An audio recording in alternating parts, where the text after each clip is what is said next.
My name is Matt Sweeney, and I want to talk to you about my project entitled Examining the Efficacy of Social Justice Teacher Education Programs for White Teachers.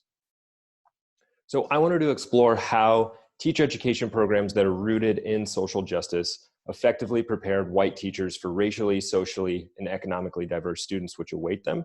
In this case, social justice refers to breaking down systemic inequities and inequalities such as racism, classism, whiteness, and colorblindness. Colorblindness refers to the seemingly positive but ultimately detrimental race-neutral approach. And in this case, I use D'Angelo's definition of whiteness, which is defined as the specific elements of racism that serve to uphold white people while keeping down people of color. And this is dynamic and always in place through myriad operations. As a white male educator who earned his credential through a social justice teacher education program, I wanted to engage white teachers in conversations about race, racism, whiteness, and identity, as well as to see what has changed or stayed the same over the past 7.5 years. Statistically speaking, your average teacher in the United States is a middle-aged white woman.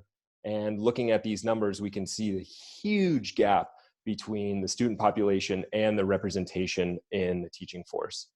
Furthermore, this serves to address what Sleater refers to as the overwhelming presence of whiteness.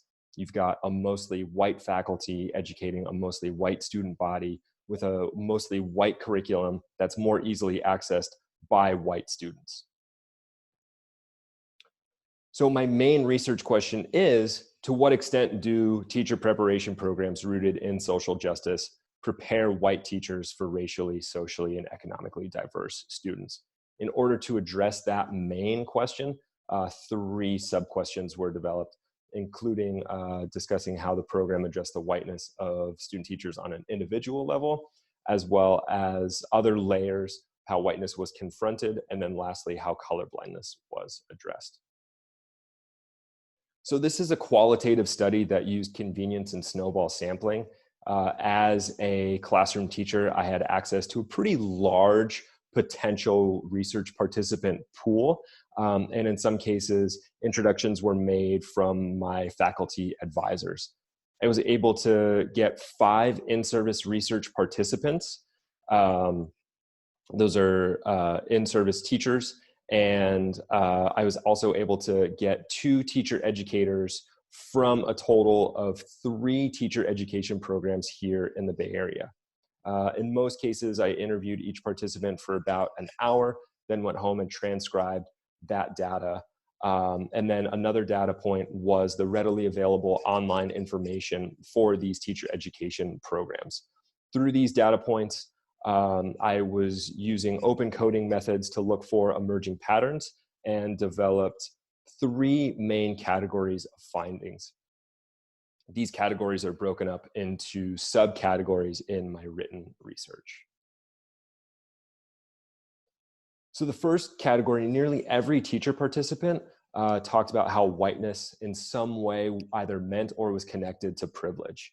Robert talked about how whiteness and privilege are sort of like the default state of things. And Tiffany talked about how when a white person says something, it tends to carry a little bit more weight. In the actual education programs, Sarah talked openly about how her faculty was pretty white. And while Ashika was at a different university program, she also mentioned how her faculty was significantly white as well. Sarah also talked in a positive way about incremental steps that her university was taking to address issues of whiteness within that program. Some of those steps were taken directly because of student feedback. Whiteness and colorblindness serve to operate relatively silently and in a hidden way as the overall discourse of teacher education programs. And they operate through that because for us white teachers and white teacher educators, we're not explicitly and early on enough naming it directly. So as Helen states, it's hard to see the forest through the trees when that's all that you've ever known. And Ashika gave a similar example, talking about how whiteness and the colorblindness are the sea that her students are swimming in. So she decided to name it early on and very explicitly.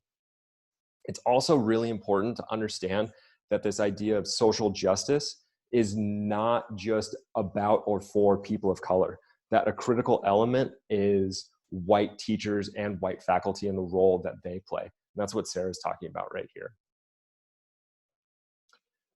The final main category of program design is that students were asked what was most valuable or what they gained the most from their teacher preparation program.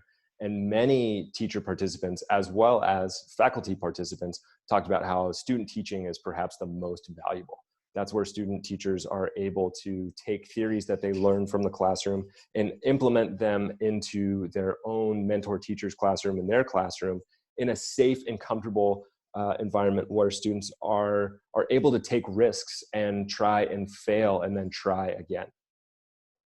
A few teacher participants talked about how their lived experiences were either equal to or more important to the university classroom curriculum. And Helen talked about how she grew up with neighbors of color and learned about people of color at a very young age. And then Robert and Miranda gave two pretty striking quotations about teacher preparation programs as a whole. Robert told me that you could go through the best program in the world and it's still not going to adequately prepare you for the complexities that await you in a classroom. While that serves to address teacher education programs as a whole, I think it's really pertinent to social justice teacher education programs as well. And I think Miranda's quotation just really sums up teacher education programs and social justice teacher education programs as a whole, that she doesn't think that there's any program that can effectively prepare a white teacher. So the findings serve to confirm existing literature. I mentioned how it confirmed earlier Sleater's finding from nearly 20 years ago, as well as various studies that were used in my literature review. Furthermore, these findings serve to suggest that the social justice teacher education programs that are being offered are actually not fully inclusive of all of those elements and are actually more incomplete. Lastly, my research finds and offers potential suggestions for programmatic improvements from conversations with teacher participants and some that they've actually given directly to the university. I'll leave you with one final quote from Sarah when she told me that social justice work needs to be done by everybody, perhaps even more so in white affluent schools. Thank you for your time.